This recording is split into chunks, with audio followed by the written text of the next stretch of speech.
Hi, and welcome to Working Mom's Wine, where usually we drink a bottle of wine. Oh, wait, I did that wrong. We're going to do that again. Hi, I'm Amanda, and welcome to Working And I'm Mom's Wine. Nikki. Oh, yeah. Dang it. Hi. Life is full of work and stress. Parenting can be a mess. Being a woman is hard enough without adding on that extra stuff. We'll cover topics of every kind. Helpful resources we will find. We'll even drink a bottle of wine. Join us. It will be a real good time.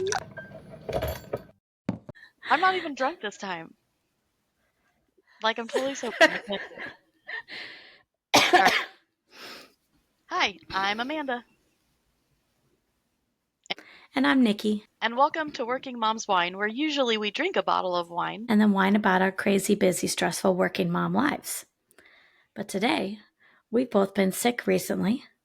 Amanda's is hanging on longer than mine, so she's drinking some tea.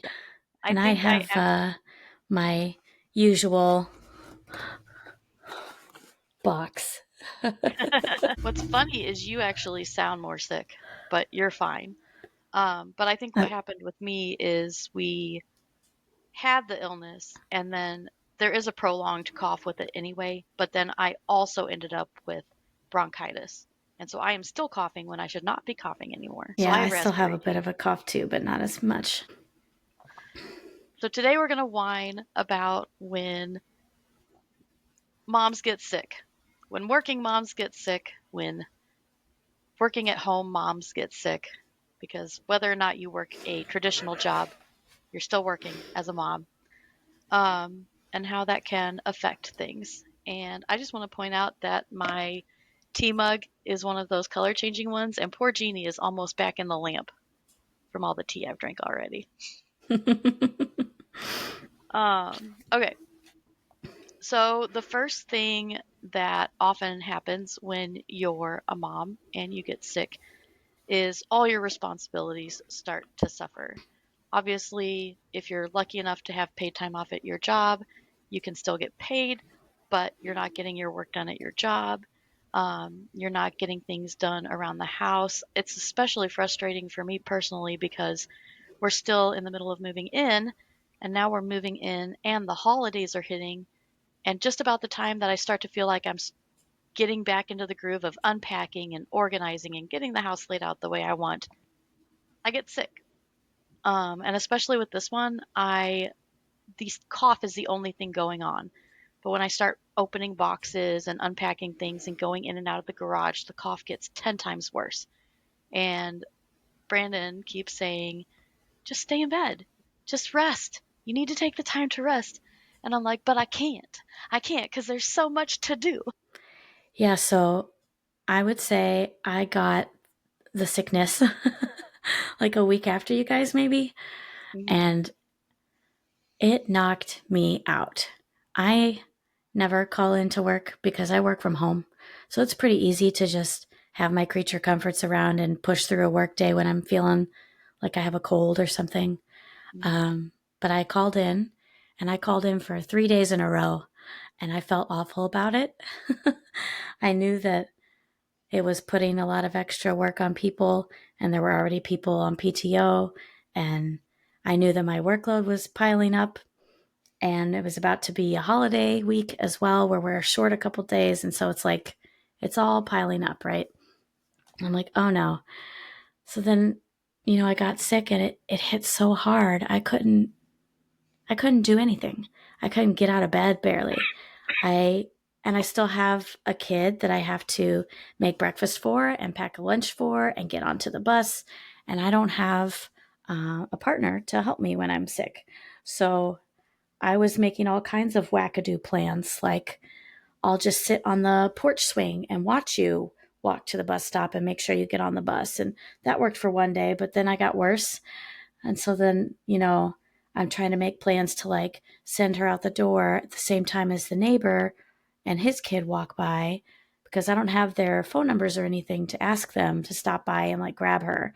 But I can send her out the door at just the right time as they pass and say, hey, I can't come stand down there. Can you make sure she gets on the bus and ring my doorbell if she doesn't, just to make sure that they wind up on the bus. Because, we live in a complex where lots of buildings kind of converge into this bus stop, and there's several kids, and I just want to make sure that mine actually physically made it onto the bus. Right. But it got to the point where I couldn't even sit outside and watch her walk to the bus. And I could barely stand up in the kitchen long enough to make something for her. And I wasn't eating anything myself. And I went to the doctor and they swabbed me for everything under the sun and everything came back negative. So they're like, oh, it must just be viral. And we don't hear anything in your lungs. So we're not going to order an x-ray. Just, call us if it gets worse, basically. And I was like, okay. And the doctor, then she gave me this spiel about how all the urgent cares in the area were seeing the same thing, but they were giving people steroids and antibiotics. And she said, the reason we've decided not to do that is because when you take an antibiotic when you don't need it, you can get C. diff. And we've had a couple patients come back with really bad C. diff because they went to urgent care and were given antibiotics when they didn't have an infection. So I was like, well, I definitely don't want that either. So, then it becomes which flu, cold, cough medicine am I going to try? And so I was like rotating pain medications, and I have to keep it all in an app on my phone because I can't remember what time I took what, and there's nobody to help me keep track of it. And I was not eating well, so then taking medicine wasn't going well. It was just the whole Yeah. thing. I just couldn't even get out of my bed. And I even, for those of you that know me, this is giant. I don't ask for help. I just do everything myself. I'm I'm very independent in that way. I actually reached out to my co-parent and said, "Can you take her this weekend?" It was my weekend. Said, "I am so sick. She's going to be so bored and she might get sick, and we don't want that. So, is there any way you could take her this weekend?" And he surprisingly said yes. And not only did he take her, but he came out and picked her up and he drove her back home when I was still feeling bad. And he offered to bring me stuff if I needed anything like soup or whatever. Yeah, it was a rough weekend. And it was still rough when she got back, but I was at least able to get up on Monday and log into work. And I said, I can't do much, but I'm here to try to do what I can. And I could sit on the front porch and walk to the bus stop again. But it just took so long to recover. It Yeah. was just so intense. Like the body aches. Oh my God. I still don't have my voice back. And now everywhere I go, I have this cough, and it's not anything bad anymore. It's just this lingering cough, but it Right. freaks everybody out when you're coughing. So I'm like, Right. oh my God, I'm trying to do my Christmas shopping today while I don't have my kid and hacking all over the place. Yep. I went to an event today where I was selling stuff and I kept coughing and I'm like, I just want to tell everybody like I'm not contagious. I promise. And Yeah. it cannot compound too because it's not just you. Everyone else in your Yeah. household's gonna get it. And then you have to deal with them being sick too. And all of that just eats up so much time. Yeah. And you just don't have the energy for anything, let alone to care for sick people while you are sick. It's Right. too much. Right. Another issue too is like we had access to be able to go to the urgent care and figure out like if it had been COVID or strep or something, we would have been able to get that figured out and get the appropriate medicine. A lot of people don't have that same access and they just have to sit at home and try to navigate their way through it. And, Mm-hmm. if it is something that could have been treated simply with an antibiotic or um, other medication and they don't have access to that medication, it can get worse and it can be like before medicine got advanced even and it can still kill people. Yeah, it could be life threatening if you Hmm. don't get on top of it. In Yeah. fact, after I went to the doctor, I kept track of my my fever wasn't going down, even with rotating fever reducers every 3 hours. Hmm. And I think at one point it was up to like 102 or 103 while on the medicine. And my heart rate was really high. And I want to say it was maybe Friday that I texted the doctor and I said, hey, this stuff is still happening. This is where my temperature and my heart rate are. And I'm just, not sure if I need to do anything more or if I should still wait it out another day. And she told me to go to urgent care because my heart rate was so high. When I was sitting up, it was up to like 132. And she was like, that's a lot. You need to go to urgent care. And I'm like, okay. Well, then I took a nap. And when I woke up, my fever had broken and my heart rate had gone down. So I did not go to urgent care because I looked up urgent care and it's like $100. And I'm Yeah. like, I didn't have to pay anything to go to my primary care doctor because I'm fortunate enough to have health insurance and be on one that has so many visits within before you have to start paying a fee or something. And Yeah. yeah, there's definitely that moment where you're looking it up and thinking, I need to go get this done. And I'm freaking myself out thinking maybe I have that walking pneumonia and I've had Right. pneumonia before as a kid and it felt like this. And, that can get out of hand quickly. But I'm looking it up and I'm like, $100. I'd rather try to live till Monday and go back to my primary care doctor. Right. That's It is a Lucas. financial balancing act. Yeah. Lucas was the first one in our house to get it. And that was like we took him to, was it? I think it was that we took him to urgent care because we were trying to wait for the doctor to open after the weekend. Gave in and took him to urgent care. And they basically confirmed that there was nothing much we could do and we should just follow up with the primary on Monday if he was still ill.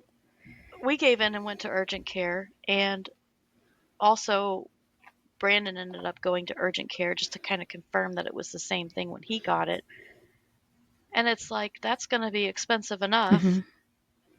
But I, I start thinking about people who don't have health care or they have to be on like the crazy plan so that it doesn't cost them a lot and how much I weigh that decision when I know it's going to be like $100 plus medicine. And then of course, they might bill you if they do an x-ray or whatever versus someone who has to go in and get billed the full cost and then be saddled with that medical debt. It's just ridiculous. Mm-hmm. Mm-hmm. Yeah. There's always that fear that you're going to go in and find out that it is something more serious that will require more interventions and x-rays and MRIs and Hmm. CAT scans and whatever. All Right. those things are expensive. And here you Yes. are just a week before Thanksgiving and Christmas shopping and Yep. trying to get it all done, all in, all budgeted. We are going to offer some advice this time. It's been So a while. Get I ready. know the first thing that I thought would be good advice is to utilize your child labor. I know that in some areas, child labor is frowned upon, but around the house, it is not. So, obviously, they should already be helping you out with chores. There are some chores in our house that the kids do on a regular basis, and they know that they're expected Mm-hmm. to do it. And instead of paying them per chore, I pay them like a flat amount a month for doing their chores. And there are other things that they do as a chore because they are part of the house. So if I ask them to do something not on the list, I'm like, you're just helping out. You have a roof over your head. Congratulations. So I definitely have them do extra things when I'm not feeling well. But also, as your kids get older, sometimes they can help out with dinner. And maybe that means that instead of having the spaghetti you had laid out, it's peanut butter and jelly.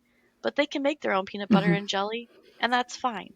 I am lucky enough to have kids that Yep. can brown beef, so I can tell them how to handle the pasta. But there were definitely nights where I went downstairs and I was like, I can't make the thing I was going to make. We're going to have Hot Pockets or sandwiches or hot dogs. Yeah, I think I got lucky the week before I got sick. Ari decided she wanted to learn how to make the sandwich she takes to school. Nice. And it's a very basic sandwich, but she wanted to make it herself. And so we stood there together and I taught her how to make the sandwich. And so when I got sick and I couldn't make her lunch on Friday, she was able to make her own sandwich and pack her own lunch. And I was like, Very nice. score. Yeah. The other thing you can do, and I love that you touched on this But earlier, yes, is definitely get your kids to help. yes, you can have your family help you if they're around to help. So don't be afraid to reach out and ask for it. Don't be afraid to say yes. Like I took Ari to dance because I was already taking Eliana and I said, I can swing by. And you could have Yeah. just said, oh, no, I'll keep her, or oh, no, I won't worry about it. But you said, yes, thank you. So don't be afraid to say Yeah. yes to people. I almost said, oh, I'm just going to sit in the car. I'll take her and just sit in the car. And then I was like, this Right. is stupid. Just say yes to help, Nikki. um, Another piece of advice is give yourself some grace and allow yourself to rest.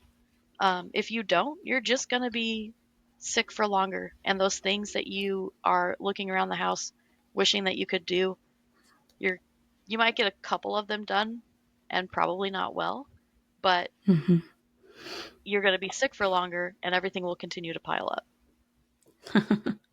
I am the queen of not taking my own advice, but I tell my Same. clients all the time rest is productive. It is Mhm. productive to rest, or you will wind up being forced to rest later, which is what happens to me. I like that you said too that you used your phone to track when you were taking medicine. Mm-hmm. I was younger, but there was a time where I accidentally took too much Sudafed and made myself sick. So I love that idea of like tracking things in your phone. Yeah. I always just write the date at the top and just my little notepad, and I put the time Mhm. and what I took. And then I put the next time I'm allowed to take medicine. And then when That's I open perfect. it up later and I'm like, I don't remember, I'll be like, oh yeah, I could take it at 5. And so then I fill in what I took and I write the next time slot. And I track my temperature, and I have one of those finger clamp things that hmm everyone had during COVID. I forget what they're called, but The pulse it take oximeter. yeah, takes your pulse and your oxygen levels, and I track all that. And you never know when someone's going to need that information to help you. You know, especially if you're like myself, the only adult in the household. If something were to happen and somebody were to find me passed out, you know, all that information would Yeah. be in my phone, and they would know what was in my system and what wasn't. And, Yeah. you know, share that with your emergency contacts. I thought we would try something new and have a little more structure to these. So, one of the things that we'll do is hopefully end with a funny story each time. So this week, I'm working, right? And Ari's at school, and my phone starts ringing, and it's the school. And I think to myself, oh no, it's another ear infection, or she fell and knocked out another tooth. So I pick up the phone expecting the nurse, and it's the principal. So then I Mm, got another fresh wave of, oh no, what has she done? She's never had any problems at school, but you know, we're early in our school experience here. So I answered the phone, and he was like, hi, is this Miss Barker? And I said, yeah. He goes, this is the principal. And I'm like, oh, okay. And he goes, I'm just sitting here with Ari. And I'm thinking, oh no. I said, okay. And he goes, it's good news. And I was like, oh, okay. She was, excuse me, she was given what they call a lion card, which is when your teacher recognizes that you are displaying very responsible, honorable, good behavior. So they fill out this card, and it talks about all the wonderful things that Ari does at school, how she's a friend to everyone and she's kind, and they never have to ask her twice, and she doesn't talk back or talk when she's not supposed to, and just all these beautiful behavior things that she's been doing. And so they fill out a special card, and she gets to meet with her teacher and the principal to talk about what good leadership skills she's showing. And then they call the parents to let them know. And then the kid gets to have their picture taken. And they have these TVs inside the school where they just play announcements and stuff, and she'll be on the TV for a little while. So she was very Oh, excited. I was very proud. But that was our happy moment this week. that's amazing. And I asked her what she wanted to do to celebrate, and she wanted Subway, so we ordered Subway. I love that like Subway is the reward that everyone wants these days. And with that, we are actually at the outro. So, thanks for joining us as always. You can find us on Working We made it Moms Wine. through. Yay! You can find us on workingmomswine.com, patreon.com/workingmomswine, TikTok for now. Apparently that's back in the news. Instagram, Spotify, YouTube. We were never on X to begin with, but maybe we will find our spot on Blue Sky or something and let you guys know. We are on Blue Sky now. Oh, yay. We're on Blue Sky. Bye.